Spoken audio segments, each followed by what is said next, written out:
Bienvenue si vous nous rejoignez dans 64 minutes, place à notre grand angle.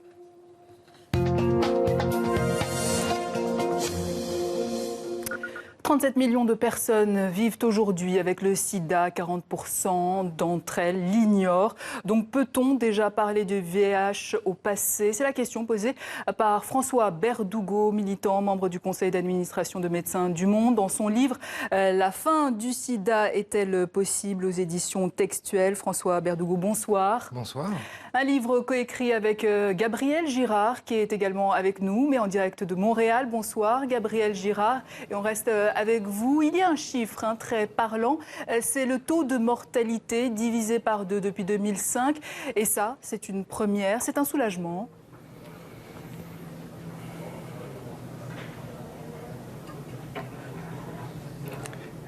Bonsoir. Bonsoir. Je me lance. Oui, c'est un soulagement. C'est un soulagement et en effet, on voit que depuis l'arrivée des traitements antirétroviraux en 1996, l'épidémie a changé de visage. Et ça, c'est vraiment une bonne nouvelle. Mais ce qu'on essaye de discuter dans le livre, en fait, d'amener comme réflexion, c'est de voir comment on pourrait, avec quels moyens on pourrait en finir véritablement avec cette épidémie, ce qui est aujourd'hui l'un des objectifs partagés à l'échelle internationale. Alors moins de morts, oui, mais pas forcément moins de contamination. Et on n'oublie pas qu'il y a une contamination toutes les 17 secondes dans le monde et beaucoup de transmissions du VIH se font par des personnes qui ne savent pas qu'ils sont infectés. François Berdugo, donc en finir avec le sida, c'est aussi se dépister. Oui, ce qu'on a voulu dire avec Gabriel, effectivement, c'est que l'horizon de la fin du sida s'appuie sur la mise en œuvre de stratégies de dépistage alliées au traitement, parce qu'aujourd'hui, on sait que le traitement empêche la transmission du virus aux partenaires.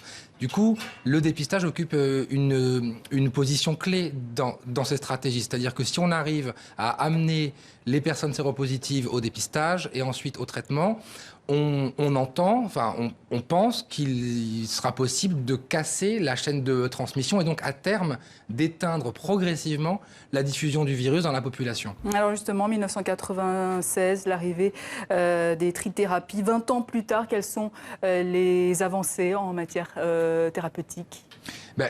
D'abord, une des avancées majeures, c'est la diversification des traitements disponibles, en tout cas dans les pays riches. Et il faut insister ici, nous sommes sur TV5 Monde, pour dire que ce n'est pas le cas encore dans un certain nombre de pays dits en développement. C'est-à-dire qu'à la fois... Dans les pays du Sud. Dans les pays dits du Sud. La moitié seulement des personnes accèdent à un traitement. Et en plus, les personnes n'accèdent pas encore au traitement de dernière génération. C'est le cas également en Europe de l'Est, par exemple, le cas également, dans certaines zones des États-Unis, j'imagine aussi. Alors oui, parce que comme vous le savez, aux États-Unis, il y a à peu près 20% de la population qui n'a pas accès, qui n'a pas de couverture maladie. Donc en finir avec le sida, c'est aussi donner accès au système de santé, à une couverture maladie, aux soins.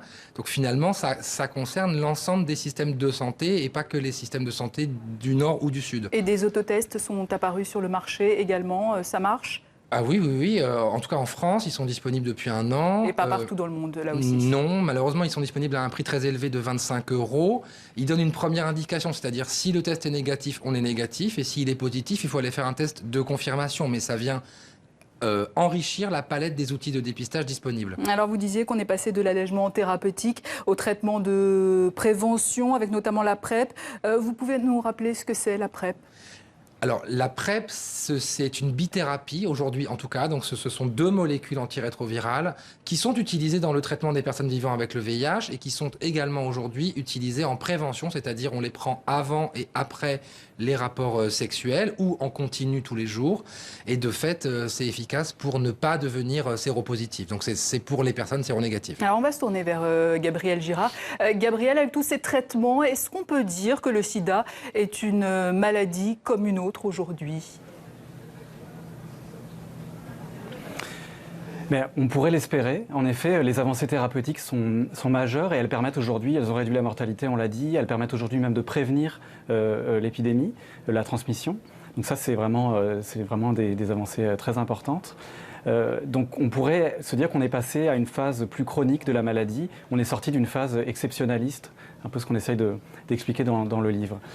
L'affaire, c'est que c'est une normalisation de l'épidémie, une chronicisation qu'on a décrite comme étant sous tension, c'est-à-dire qu'elle va aussi avec le maintien, malheureusement, d'un certain nombre de difficultés, à la fois de discrimination, mais aussi de situations de stigmatisation des personnes séropositives et des communautés qui sont les plus exposées au virus. Donc les homosexuels, les travailleurs et travailleuses du sexe, les usagers de drogue, mais aussi les personnes prisonnières, pour citer quelques exemples. Donc oui, il y a une forme de normalisation, de chronicisation, mais elle va avec, malheureusement, le maintien de discriminations très importantes. Et j'imagine que l'impact social est plus marqué avec le sida que les autres maladies. En effet, et c'est vrai que c'est la particularité du VIH et du sida encore aujourd'hui, c'est que c'est une maladie transmissible, transmissible notamment sexuellement, et ça reste associé à tout un tas à la fois de tabous, mais aussi de préjugés moraux, moralistes parfois, sur la sexualité, sur la question de l'usage de drogue.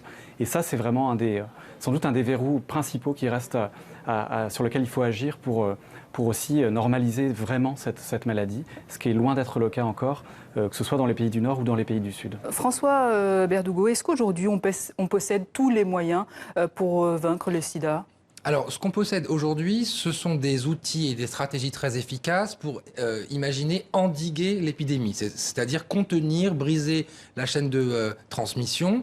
Donc, dans le siècle présent, arriver à peut-être éteindre la circulation du virus. En revanche, ce qu'on n'a pas, et c'est évidemment des obstacles majeurs, c'est un vaccin, c'est préventif, je veux dire. Donc, et la recherche existe pour le vaccin ? Oui, donc pas de vaccin et pas encore de guérison pour des personnes qui vivent déjà avec le VIH. En revanche, ce sont des pistes qui restent aujourd'hui priorité numéro 1 de la recherche mondiale, dans lesquelles la France, le Canada sont très engagés, très impliqués. Donc ça reste des priorités fortes. Mais en l'absence de ces outils, pour l'instant, les stratégies de fin du sida potentiel s'appuient sur la diffusion très large des médicaments antirétroviraux. Et ça dépend de qui alors ?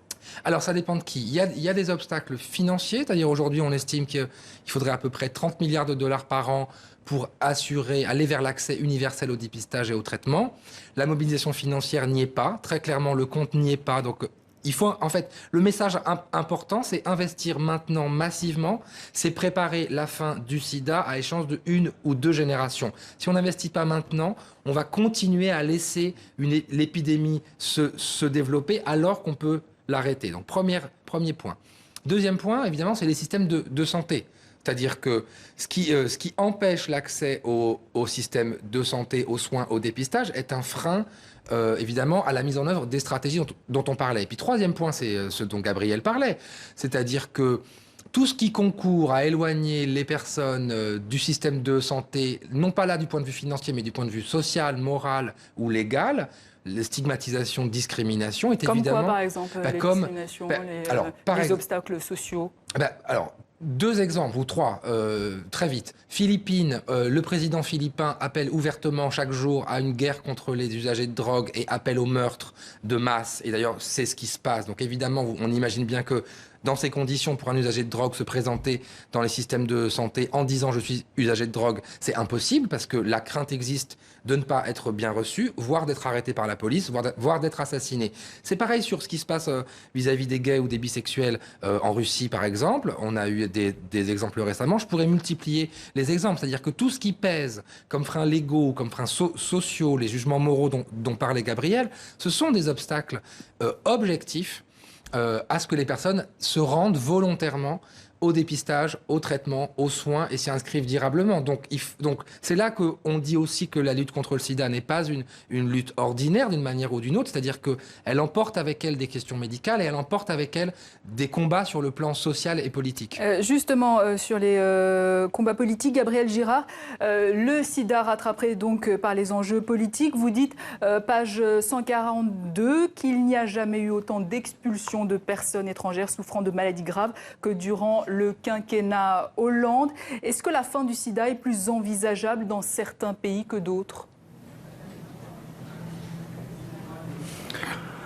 C'est difficile à dire. Nous, on ne va pas faire de prévisions hasardeuses. Mais c'est sûr ce qu'on constate, c'est que dans les pays où les législations sont favorables aux personnes qui vivent avec le VIH ou aux communautés les plus exposées, eh bien, dans ces pays, on peut constater des progrès, on peut constater des baisses dans les nouvelles infections, dans les groupes les plus exposés. Donc en effet, il y a un lien direct entre la défense des droits humains, des libertés fondamentales, et puis l'action réelle sur la courbe de l'épidémie. Donc nous, on ne peut que regretter que la France, au cours des dernières années, a en fait reculé à la fois dans l'investissement financier qu'elle mettait dans la lutte contre le VIH au niveau international, mais aussi à travers des politiques nationales. Elle n'a pas créé des bonnes conditions, en tout cas, pour ni la prévention ni la prise en charge d'un certain nombre de personnes qui vivent avec le VIH ou qui sont exposées. François Berdugo, le traitement aujourd'hui, et on le sait, le fruit de nombreux combats, d'un long parcours, grâce notamment au travail des associations comme ACT UP avec leurs opérations coup de poing des années 90-2000, aide aussi. Est-ce qu'on est moins vigilant aujourd'hui qu'hier ? En termes de prévention, vous voulez dire ? En termes de prévention, oui. Comment dire ? Ce qu'on constate dans un certain nombre d'enquêtes d'opinion, alors là, sur la France ou un certain nombre de pays dits développés ou riches, c'est qu'effectivement, le niveau d'information baisse ou en tout cas ne progresse pas. Ça, c'est inquiétant, c'est-à-dire qu'il y a une persistance à un niveau élevé de fausses croyances, d'idées reçues sur les modes de transmission, par exemple, piqûre de moustique, boire dans le verre d'un séropositif, etc.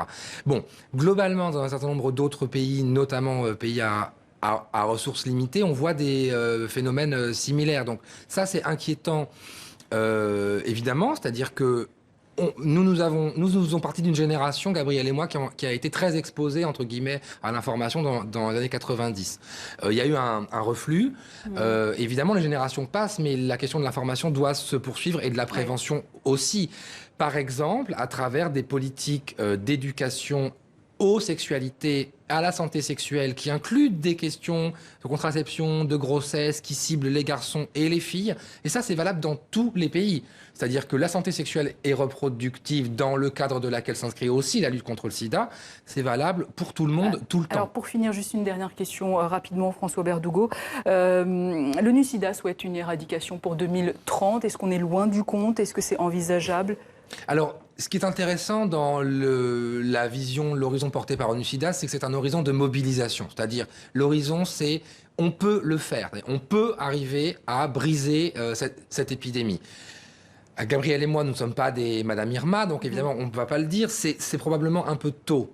En revanche, on peut raisonnablement penser que si on articule les différentes stratégies dont nous avons parlé ce soir ensemble, on peut probablement éteindre cette épidémie dans le cours du siècle présent. Et donc je finirai par cette phrase qu'il y a dans le livre également. Le sida disparaîtra un jour. En attendant, nous avons l'opportunité d'apprendre et de grandir. Nous devons le faire. C'est une phrase de Ron Farah, un des acteurs des premières mobilisations à Montréal. Il est mort en 1993 des suites de la maladie. 25 ans après, on peut au moins dire qu'on a appris et grandi. Depuis Montréal, merci Gabriel Girard. Et depuis Paris, merci à vous, François Berdugo, les deux auteurs de La fin du sida est-elle possible ? Un livre écrit en écriture inclusive d'ailleurs.